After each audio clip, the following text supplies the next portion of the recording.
Tell yourself you're gonna kill it today. You're gonna kill it today, dude. Time to suck today's dick. You know what I'm saying? Like.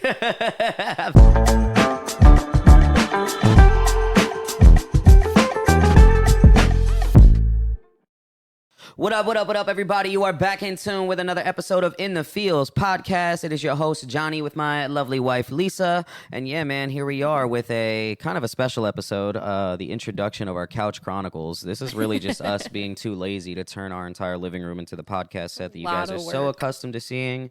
Literally, we turn this entire living room, bring up all of our equipment from downstairs, bring it up, and... It's a process. Break down, build up, blah, blah, blah, blah. Yeah, so instead of doing that, we figured we'd do a little comfy episode. And, yeah, man, this episode, we're going to take a deep dive into battling our inner demons. I know it's something that everybody deals with pretty regularly. And, you know, I think that's something everybody can relate to. Now, before we get into the episode, I want to bring back a segment that we had in a previous episode called Film of the Feels, because it's going to tie in really well with the topic of this episode. And for this week, Film of the Feels is going to be the Demon Slayer movie. I know we're a little late, guys. This episode was actually supposed to drop last week, but due to technical difficulties, I was unable to get it edited properly. But yeah, Film of the Feels this week is the Demon Slayer movie. Hence the Demon Slayer Funkos. We've got Tanjiro and Nezuko. If you guys know anything about me, you know I'm really big into anime, and it took me probably like 3-4 years to get my wife into it. So hey, yeah, but I'm man. here. Yeah, man. So yeah, Film of the Feels, Demon Slayer, man. It was, wow. It was an amazing movie. I mean, especially when you compare it to the show. There's just so many dope different scenes and fights, and yeah, it was very intricate, and it was super dope, man. Seeing they did good. Yeah, the animators definitely did good on that one, and it was just good to see, like, you know, just everything coming back. Like, I feel like I've been waiting so long for the movie. And now we're gonna wait even longer. Yeah, for probably another one. 2 years before we see the next movie. 27, we'll probably see the next movie. I know Netflix is. They're speeding up the production on the live action. They're supposed to be doing a live action Demon Slayer, so I feel like they'll do it justice. I hope so, because they did One Piece really well, so I'm hoping that, you know, Netflix got big ass budgets. Yeah, I know, but sometimes it's not always the budget, bro. Like, sometimes it's about the actual creation. Casting. Yeah, the casting, the scripting, the, you know. Yeah, I'm wondering who they'd get to play the characters.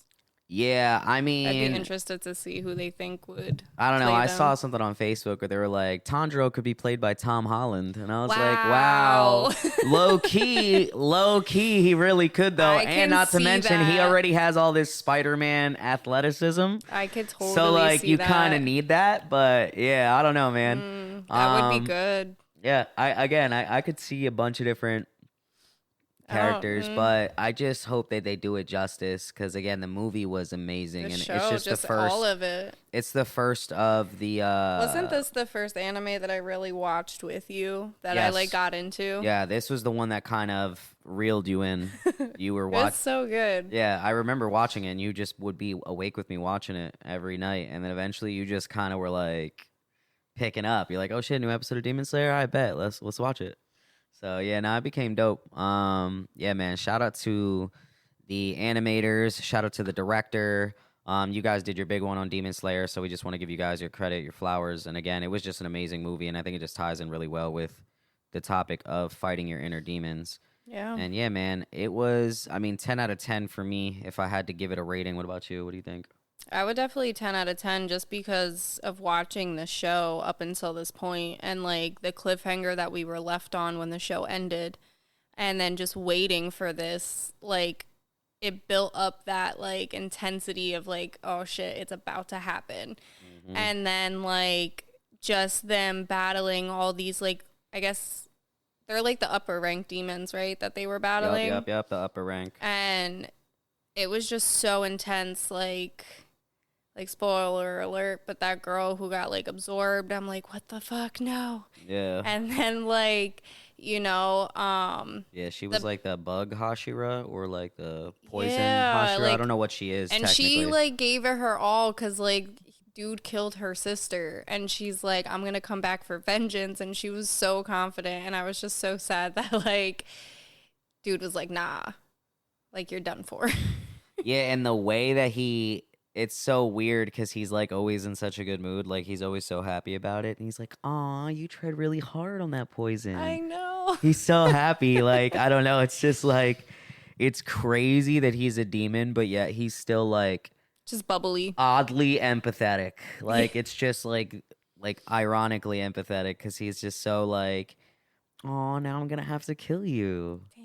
Yeah, like it's so funny. So yeah, man, it was a great movie. I think the one that got me the most was the pink-haired one. I always forget his name. Akaza. Yeah, Yeah. Akaza. He's the number 3 demon. He's the one that killed Because one, it was fucking me up that he kept regenerating, and I'm like, they cut his head off, and what the fuck? Like, they can't even kill this guy. And then, of course, you know, Tanjiro did his little, here, remember your good shit. And then I was just like, oh, his wife. And well, yeah, his wife was the one because he was like on the borderline of dying. And he sees like his sensei, who is voiced by Channing Tatum in the English dub. Yep, crazy. Didn't know that until later, and then I found out the reason he even went to go do the voiceover, or even like what is it when actors go to like try out for a role, when they go to Audition. That's so I was drawing a fucking brain fart, man. Yeah, like the only reason he even went to audition to do the voiceover for that is because his daughter's a huge Demon Slayer fan. Oh, that's so cool. So that's why Channing Tatum actually wanted to do the voiceover for the English one, because his daughter is such a huge Demon Slayer fan, so he wanted to get involved in it. That's and so dope. Yeah, Akaza was having like the flashbacks of his wife, and then when he's trying to regenerate and go back. Because, like, the sensei was, like, told him, like, yo, even though you're not going to go where we're going, like, you should still try to, like, be good. Even then, and his wife was just yo, just stop, bro. You just because you can't come with us to heaven or whatever, you know what I'm saying? Like, it's cool. I'll go with you. And then he just let go. Like, his fighting spirit. Right in the feels, bro. He just let go and was like, you know what? I'll just deteriorate. Dude, when regenerating he started, not even worth it. Beating the shit out of himself. Oh, when he charged up that attack and was like, and he's just in pieces. And then he's regenerating and he's ripping it off. He's like, stop regenerating. Oh my God. He's like, I just want to be with my wife, dude. Yeah, which is crazy. Also, another side note, earlier in the show, there's a point where Akaza, I don't know if it's during the Mugen train but there is a point where he stops and actually looks at the fireworks in the show, and I didn't realize why until I watched the movie, which was a great callback because he promised his wife about that when she feels better, he'll take her to go see the fireworks. So I realized that like after I watched the movie, like there was some point back in the show where he's just standing there at night watching the fireworks, which is so weird to see a demon like. I didn't even think of that. Right, yeah. There's a point in the show where he's watching for I think the Hashiras or the Demon Slayers are watching the fireworks, and then Akaza is somewhere else watching the fireworks as well. And he's watching them because obviously he's thinking about his wife, even though he's a demon. So yeah, it was crazy, man. Again, shout out to Demon Slayer. Great anime. If you guys haven't seen it, definitely highly recommend. Multiple moments where you guys will be like. They did really good with the writing of the show. Like, I developed actual connections with these characters. Oh, for sure. And, yeah, man, plenty of moments in the shows where it hits you right in the feels. And, yeah, you guys will like it. I loved it. And, yeah, looking forward to the next 2 movies, guys. 2 more years. 2 more years. Well, 4 if you want to get all of them. True. 2 to 4. Yeah, 2 to 4 years. And then hopefully a Netflix live action somewhere in there. And I'm just hoping that they do it justice. But yeah, man, before we get to the rest of the episode, let's give them a word from our sponsors.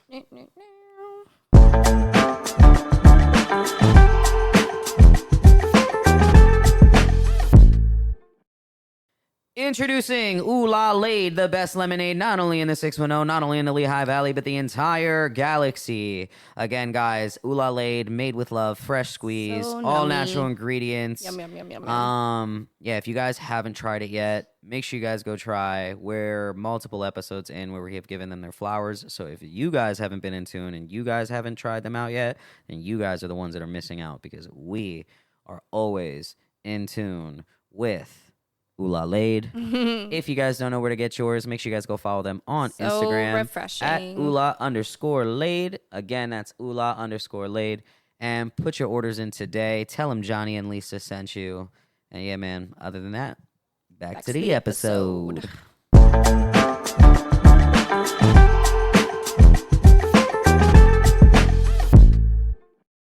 And we are back, man. And like I said, in this episode, we are taking a deep dive into fighting your inner demons, hence the Demon Slayer reference. And yeah, you guys will probably catch a lot of those throughout this entire episode because the show really is really good at portraying the demons, but also, you know, when you're battling your inner demons, a lot of time those inner demons are a cultivation of unresolved trauma, negative things that have happened in your past. And in the show Demon Slayer, those demons literally are negative emotions personified to the point where they forget all the good shit, you know, because their inner demons, the inner demons like take over them. And I think it's a good representation too of like Nezuko, of how like all her brother had to do was, what did he do? Sing her a song or some shit. The lullaby that the mother sang her. And yeah. instantly, while she was trying to murder him. Yeah, that was during the entertainment arc when she almost lost it and she like kind of grew like a horn and shit and like went like full demon mode for a second. And she like started bawling, and then he just somehow managed to keep some type of humanity in her of like, you don't want to do this. And it gave her the will to like really fight against that darkness taking over her. I mean, even in the beginning, like when she first became a demon and went to attack him, and he's on the ground holding the hatchet in her mouth, right before like the water Hashira shows up. Yeah. She's crying because she recognizes him, even though she's a demon, and she doesn't want to kill him, but she is crying because she can't help. Like her mind is not in control of her body. So, or like her, I guess her heart is like senses that that's her brother and that's like she loves him, but the rest of her is like trying to kill him and like trying to attack him, which is crazy. Yeah, because the darkness is like trying to consume her. Yeah. And she's trying like her heart is to be like, no. Yeah. Like, and I don't want that. And I mean, that's just a great, you know, she is literally the personification of battling your inner demons. She is someone who has to battle these cravings or these negative emotions, and you know, it takes so many steps for her to get to the point where, you know, she doesn't attack humans. I mean, they've had to hypnotize her, sing to her. At one point, she slept for like days on end. They put her in like a coma type shit. Yeah, like, well, she slept because since she wasn't consuming humans to gain her energy back, she like literally went into comatose. Like she literally was asleep for so fucking long just to regenerate. And then that demon doctor or whatever. Yeah, they hypnotized her and they basically convinced her that all humans are her family, so she doesn't attack them. But it's like, you know, that just goes to show people that there are steps that you have to take when it comes to confronting your inner demons, because they aren't something that you necessarily defeat, because it's not a one and done. I was going to say, you can't necessarily kill it. It's more of like how you're managing it. Yeah, and I will say that, like, in a sense, that's almost like how Tanjiro confronts the demons that he battles, because even though he battles them and he defeats them, he's very empathetic towards them. Like, he wants them to be put to rest. He doesn't want to kill them. So it's like, in a sense, that's how we have to treat our demons as well. It's like, we don't kill our demons. We address them. We put them to rest. We heal the pain. We learn from them. And yeah, and we, you know, when we do our due diligence, you know what I mean? Like I said, with Akaza, it's like, you know, you see like the emotions and the things that he's been through, and it's like, you know, in a sense, it's like the goodness is what ends up saving him, you know? It's not necessarily like Tanjiro or the demon slayers. It's the good thoughts that he has in his mind that help him get to a point where he's finally okay. Like he's willing to let go and be willing to, willing to let go of the negative that is consuming him. So this way he can actually be put to rest. And it's Yeah. just so dope. You know what I mean? Like the idea that, you're going to be battling your inner demons is, it's something that everybody I think faces on a regular basis. I don't think there's anybody that doesn't necessarily go through this at least one point in their lives. Well, because like inner demons has so many different faces, like shame, guilt, negative self-talk, self-sabotaging, insecurities, jealousy. Like there's so many qualities that could be considered an inner demon. Yeah. And some are stronger than others for some people depending on something that they've gone through. So it's like it's different for everybody, but at the same time, everybody in some way, shape, or form is dealing with it.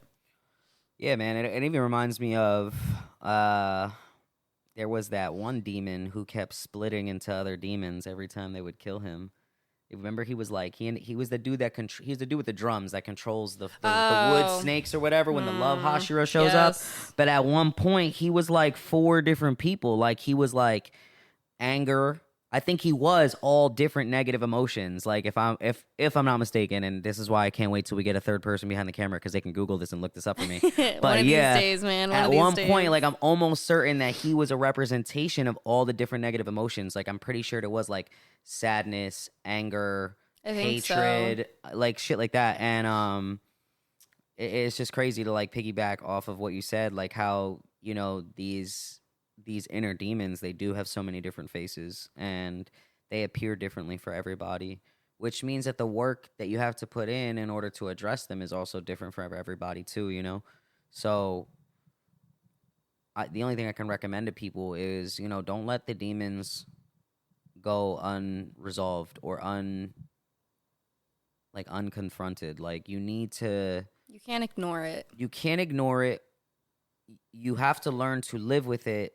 But also, you need to take the time to, I don't want to say go back into your past because that seems like counterproductive when I say it that way. I mean, sometimes but it's you necessary. have to kind of do the digging in order to surface whatever the trauma is or whatever the negative emotion is that's built into it. Because again, it's a lot of the times the demons that we're facing are, there's some form of trauma or some form of unhealed pain that we just carry with us, and in a sense, it's something that weighs us down, and it just kind of creates this heavy presence within us.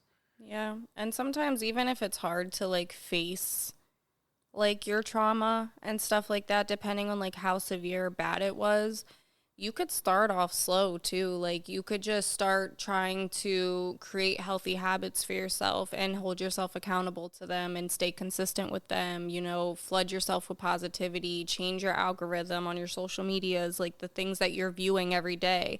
Because if you are, interacting and stuff with negative type of posts just because you feel in the moment you relate to them, your algorithm is going to keep flooding those things to you because that's what the algorithm thinks that you really like and you want to see. Yeah. But if you start just purposely interacting with things that are positive, even if you don't agree with it, little by little, you're going to start seeing it more.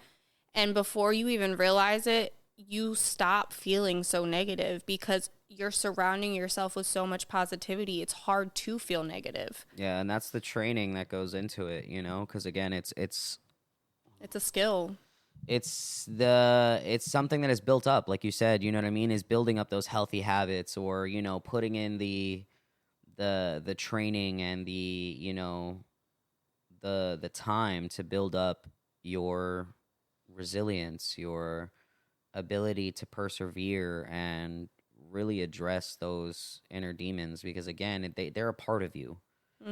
So to pretend that they are not a part of you, again, you're just letting this unresolved portion of you go unattended and you're trying to pretend that it's not a part of you, and in a sense it's like you're disconnecting from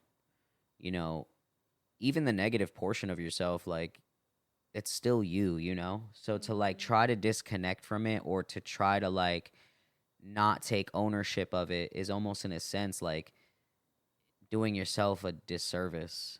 I was going to say the same thing. Like, it is a disservice to yourself because the longer you allow that to happen, the more it just builds up inside of you, and you could only ignore it for so long. And then you become so like unaware of yourself that like you're doing things and not even being aware of the type of chaos or drama or negative vibes, like whatever the case is, you're not even aware of what you're causing around you. And then a lot of the time you end up losing friends, you start pushing family away, you end up ruining your relationship.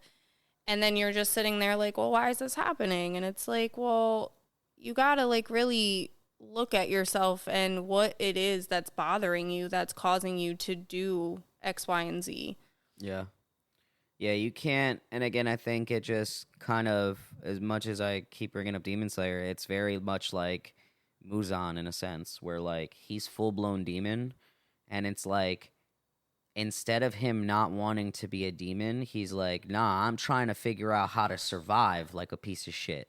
You know what I'm saying? Like he wants to be a complete demon, has no regard for anybody else's well being.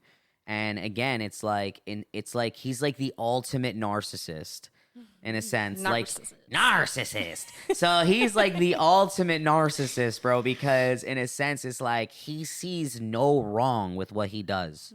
He in a sense, he's like, no. My mission is the real mission. Yeah. It's my mission is his darkness is succeeded. I am the darkness. Like Yeah. y'all are the ones with the fucking problem. Yeah. You know what I mean? Which is just to me is like, bro, like how much of a fucking narcissist can you be when you're thinking like you sacrificing millions of lives or thousands of lives or hundreds of thousands of lives for your cause isn't a fucking problem, you know? And it's just insane to me that it's like instead of you trying to fight to become human, you're like, no. I want to be a demon. I want to turn everybody demon, and then fucking yeah, dude. Once I figure out how to conquer this sun shit, dude, it's over for y'all. Y'all are done. So yeah, man, it's just insane to me. Like again, like how the concept of battling your inner demons, and then in anime. Well, I wonder if like even like the Nezuko situation is like a light on that as well, because when that whole one scene happened where she went to go save those humans and then she literally pinned dude down because the sun was coming up, and then we all thought she died. And I cried. Yep. Because they ended the episode. I'm pretty sure they ended the episode with her on fire or some shit. And then she didn't die, and they're like, "Oh shit, you could be in the sunlight. What the fuck?" And it's like that to me is like, that's still her holding on to her humanity of like, I'm not going to let this shit win. Yeah. Like I won't let my demons kill me. I won't let my demons kill me, and basically. Then for all dude knows is like, dude, like, that's why you can't go in the sun. Like, you let the darkness take so much control that like. That even that portion of you is lost. Yeah. You're just gone. Yeah, I mean, it's crazy because even with Akaza, like right when he gets his head cut off and he's like about to die, like he's having those flashbacks of his wife and his sensei, and it's like part of that is even the reason why he wasn't so ready to let go. You know, because he's like, if I die, then I'll lose the memory of them. I lose the memory of them, and I won't ever get to join them.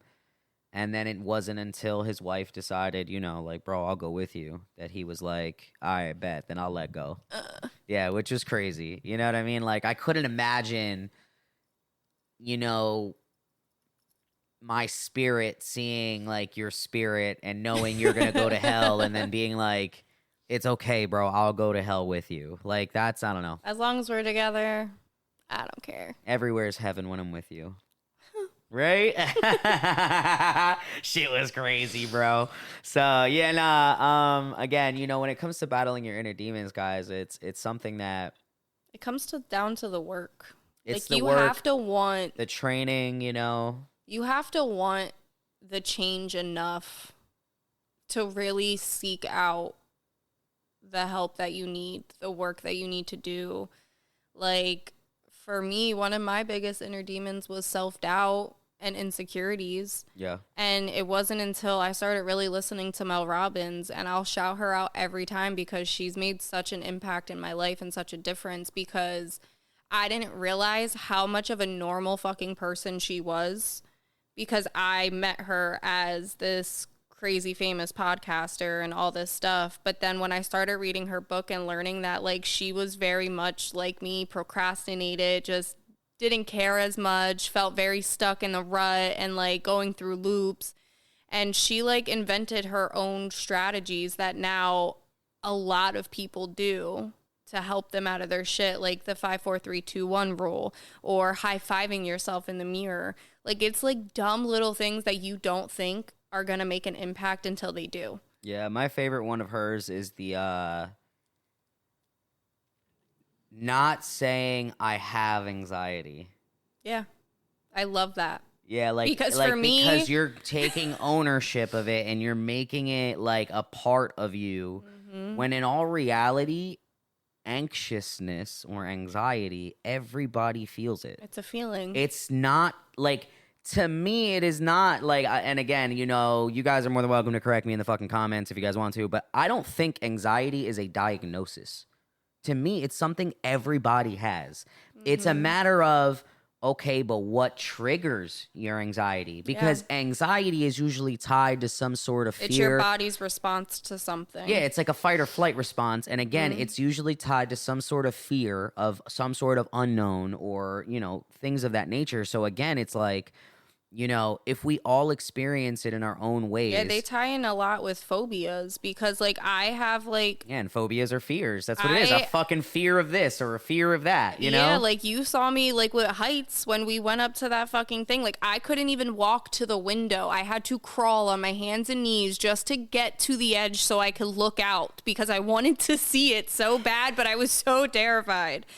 But it's, you're talking about the New York trip, right? That building with the cube on the side? I had so much anxiety that day, but I still did it. You know what I mean? Like, despite the anxiety that I felt, I still faced my fears, did it for the experience, and had a fucking blast, scared and all. Yeah, and again, I just think it's something that, you know, it's one of those inner demons that, again, it's something that is associated with some sort of trauma, fear. You know, again, there's some sort of negative emotion tied to these inner demons, and I never really looked at it like that until I actually addressed some of my traumas and like things that I would get anxiety around.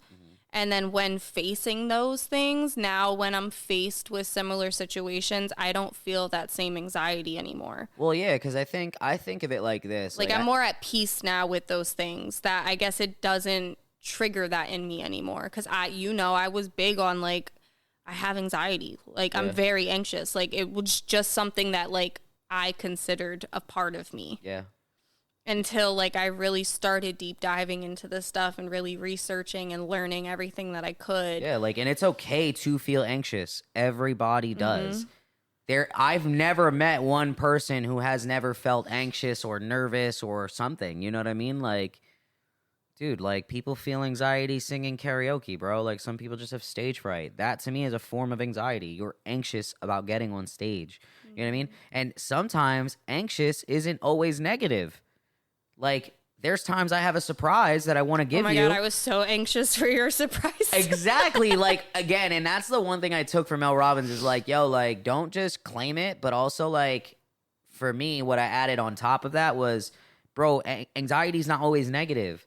Sometimes people are just like, so excited. Like, I'm just excited, but I'm anxious in a way that I'm like, oh my God, like, I hope she loves it. You know what I mean? Like, that again, was me the whole week leading up to your birthday surprise. Yeah, so it's like, you know, I think when it comes to, you know, facing your inner demons, the best thing you could do is, you know, educate yourself, become knowledgeable, understanding where these inner demons, you know, where they source their energy from. A lot of the time they get them from traumatic experiences, pain, fear. These are the things that I would say your inner demons feed off of, and that's where they grow their strength. You know what I mean? And when you give in to them, that's when it propels. Like, it's gonna continue. It's not until you face it and you're like, no, Yeah. like, I'm okay. That shit sucked, but it doesn't have to linger inside of me. Yeah, and I think a lot of people, too, like life is, when you think of the walk of life, right? Think of like a field, like an open field, and all your trauma and all your pain is all these little landmines that are buried in the field. And if you ignore them and try to just walk through the field, you're gonna blow up. You're gonna hit one of them and shit's gonna blow up in your face. Versus if you address it like, okay, there's a landmine here on this walk of life. Let's dig this up and let's get it out of the field. And then now you can walk through the field confidently, without anxiety, knowing I already dug up all the landmines. There is no more.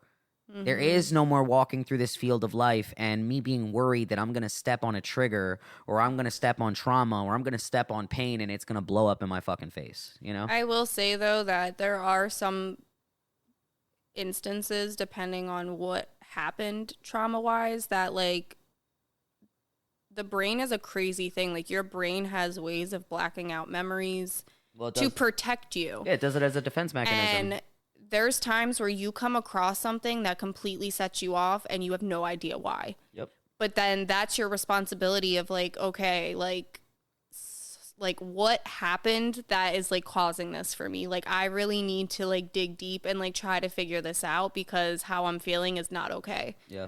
And then it's just taking those little steps of, like, trying to navigate, how can I move forward? How can I address this so, like, maybe next time it's not so intense for me? Hell yeah. It's just a learning process. Hell yeah, man. And again, guys, when you're ready to face your inner demons, again, educate yourself. Like, education is so much power when it comes to your emotional well-being and, understanding the things that are triggering you or understanding the things that are causing uncomfortable moments within your life. You're not alone. A lot of people feel it, and it is your responsibility to take ownership of whatever demons are causing you issues, and on top of that, addressing them so this way you don't allow your demons to not only negatively impact your life, but negatively impact those around you as well. Yeah, that's a big part. Hell yeah, man. That's dope. I like that. You want to get into question time then? I like you. Ooh. Hello. Anyway, now that I'm all flustered because my wife is hitting on me, yeah, let's get into question time. Question time. Are we doing 2 and 2, 3 and 3? We can do 2 and 2, and then we'll send them home. Okay. For all of the new feelers that are tuned in, question time is when me and my wife, we decide to ask each other some engaging questions that have to do with the theme of the entire episode. So for any of the new feelers, that's what's going on right now. For all the feelers who've been in tune, you guys already know the vibes, baby. So yeah, question time, baby. You want to go first? Sure. Hit me with it. All right. So if you had to invent a small daily ritual or training, like a mini discipline from Demon Slayer, to help you manage your specific inner demon, what would it be and why? I mean, the biggest thing that we've incorporated, and we do this all the time, is just kind of setting the tone for the day. So, like, we usually start the day off where we're like, good morning, my beautiful wife, or good morning, my handsome husband. And we start the day off with positive energy, regardless of how we slept, regardless of what the day has in store for us. Instead of starting the day off not looking forward to the day, we start the day off with love and positive energy. So to me, that would be the one thing that I would tell. I love our good mornings. Yeah, to me, that would be the one thing I would tell anybody to just start incorporating into their days. It's something so simple. Not necessarily, it isn't even for people who are single. Like, tell yourself good morning. High five yourself in the mirror. High five yourself in the mirror. You. Tell yourself you're gonna kill it. You're gonna kill it today, dude. Time to suck today's dick. You know what I'm saying? Like, fucking that movie is crazy, bro. But yeah, man, you know what I mean? It's just like kind of setting the tone for your days, regardless of what may be in store. Not looking at the day as another task, but as a blessing, you know? Yeah. A lot of people wake up knowing that they got to go to work and they're on some like, fuck, another day of work. Like you already looking at the day like it's a fucking inconvenience. Yeah, instead when challenge. some people didn't even fucking wake up today, bro. Yeah, just challenge it with, like, at least I woke up. At least I have a job. Shit, to another pay day for to this get to roof this over bag, my baby. head. Yeah, like you gotta. It's a matter of altering your perspective. So I think that's the big one. Like, if I had to tell anybody to, what type of training arc I'd put you through, it would be, just a positive one. A positive one where your sole focus is to, stop looking at the fucking glass as half empty. You know what I mean? And again, like, and of course, when it comes to that phrasing, like, half empty, half full, like, it depends, are we pouring into the cup? Are we drinking from the cup? Because then that would determine if it's half full or half empty. But the fucking point is like, just not to look at shit so negative. It's like, again, you waking up and you being like, ugh, now I gotta go to work. Like, bro, you already setting the tone for the day doing that shit. You already telling yourself, your mind is one of those most powerful things in your fucking body, is you're telling your mind that your day already sucks because of XYZ. That entire day you're going to find something wrong. With everything. Every hour, something is going to be wrong. Yep, something's going to bother you because that's what you're so fixated on happening that's all you're going to notice. You're going to notice the traffic's really bad. You're going to notice your coworker being a piece of shit. Like, you're going to notice all these things that you may be able to overlook. But because you're so focused and setting the tone for being shitty, it's going to be shitty. It's crazy. There was this, I forget the guy's name, but he was on like Theo Von's podcast, and he did an experiment to him where he was like, all right, he looked at him. He's like, all right, I want you to look around a room. And he's like, now I want you to find everything that's brown in the room. So Theo Von looks around, boom, boom, boom, boom, boom, boom, boom. And he's like, all right, you good? Got it? He's like, all right, now name me one red object. And in his mind, he couldn't think of it right away because, again, he was hyper-focused. So focused on the brown. On the brown shit. And he was like, all right. He's like, now that just goes to show you that when you are focused on finding it, you will overlook other shit. And he's like, now, I'm going to go back to my point. He's like, now I told you to look for brown shit.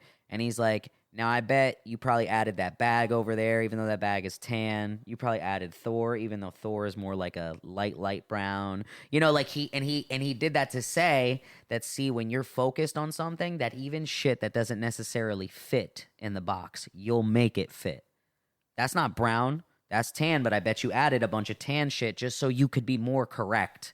Yeah. Like, and again, so now you're looking at all the shades of brown. Yeah, right. Now it's like you're not just focused on negative. Now you're focused on every little fucking thing that doesn't go your way. Yeah. So it's like now you're setting setting the tone and setting yourself up for failure. So again, that would be, and I know I drug out this fucking answer, but okay. That would be That's the training. Whole point. That would be the training arc that I would put everybody through, is just the positive perspective and positive reinforcement would be the big one. Whether it's with you and your significant other, like how we do, just in general, or just with yourself. You know what I mean? Again, being grateful and stepping into the life with gratitude. Those are the big ones. You know what I mean? Is reminding yourself that, bro, not everybody has the same opportunity you have. So take full advantage of the opportunities you're given.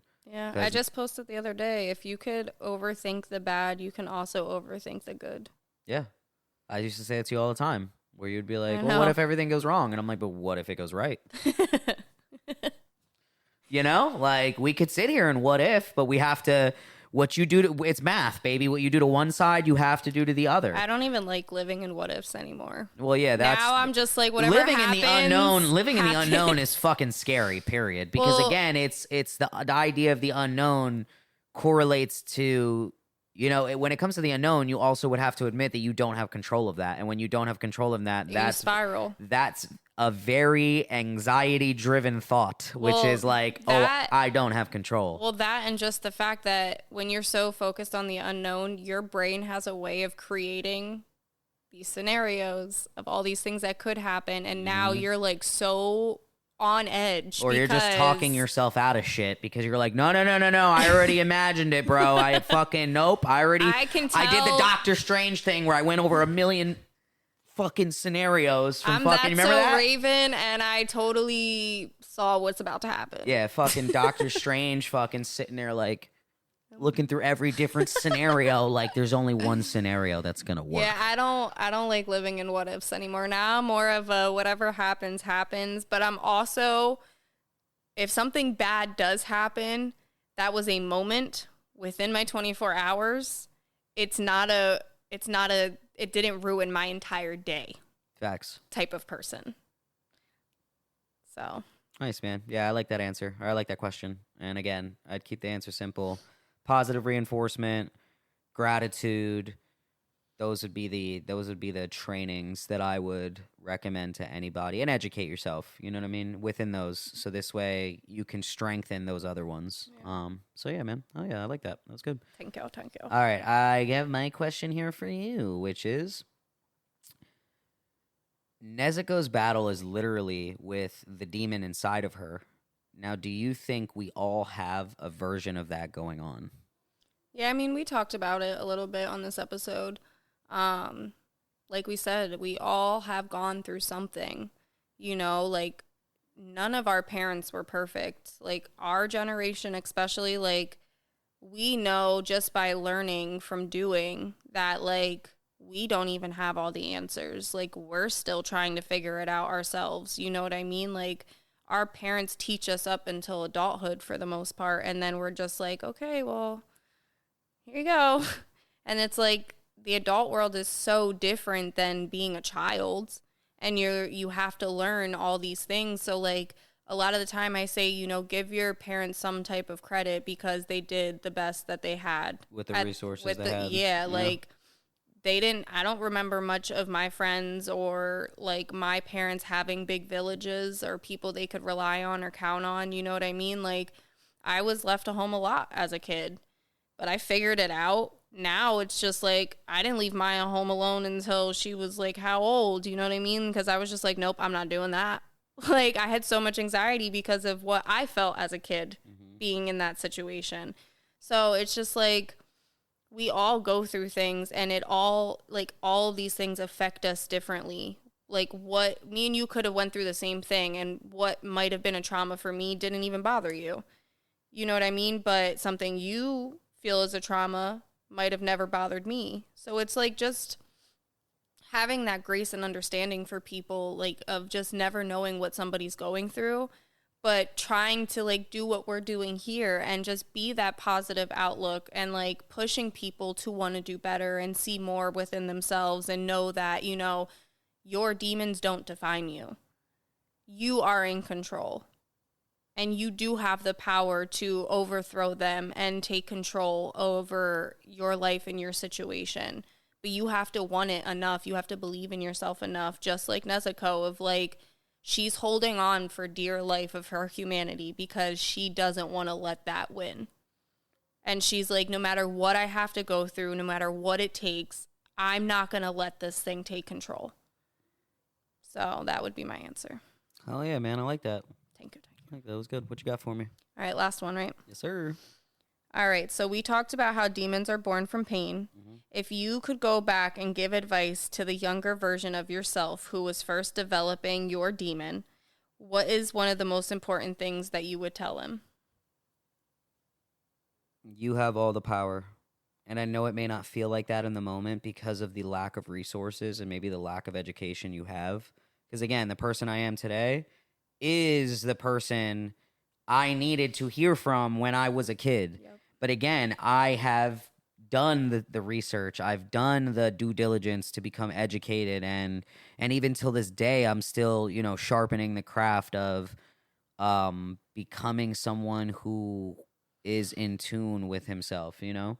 Yeah. So again, I would give my younger self the advice of, I know it doesn't feel like it right now, but you have all the power and you have all the control. As much as this may be weighing you down, or as much as this demon might be winning the fight early on, because I think that's what happens to a lot of us when we get faced with these inner demons, is due to the lack of resource, due to the lack of knowledge, due to the lack of emotional intelligence.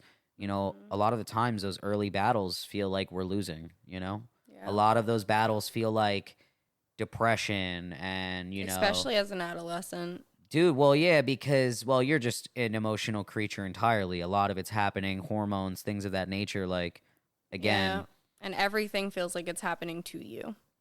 right. So I would give myself the advice of you have all the power. I know it may not feel like that right now because you're just not there mentally and emotionally, but I promise you will make it through.